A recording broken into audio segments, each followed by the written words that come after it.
Marry Me Chicken pasta recipe, and if you love Marry Me Chicken, you're gonna love this one, but this is with pasta. So you need to get a pan of hot boiling water, and then I'm placing in 250 grams of rigatoni pasta, which takes around about 17 minutes, this variety. Then you want to make sure you've got a large saucepan, and to that saucepan add 2 tablespoons of olive oil. It has to be a large pan because you've got that pasta going in later.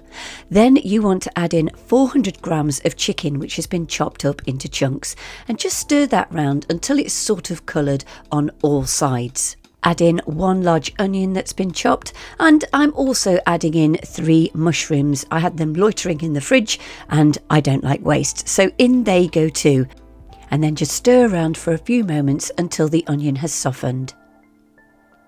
Then we're going to add in a teaspoon of Italian herbs that have been dried. Again, stir around, along with 2 chunky garlic cloves that have been crushed. Keep stirring round to make sure each ingredient is combined, and then it's 2 tablespoons of tomato paste, along with 100 grams of sun-dried tomatoes that have been roughly chopped.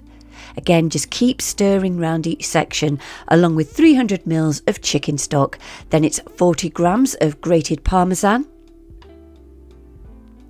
and 100 grams of soft cream cheese. Just gently stir this round so the sauce doesn't split.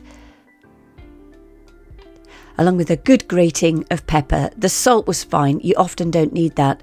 Then you add in the cooked pasta and stir through before serving. This is so good, and freezes well, by the way. You just need to defrost and sometimes add a splash of extra hot water so that the sauce is looser and of a better consistency. And for a full written recipe, all the details are here.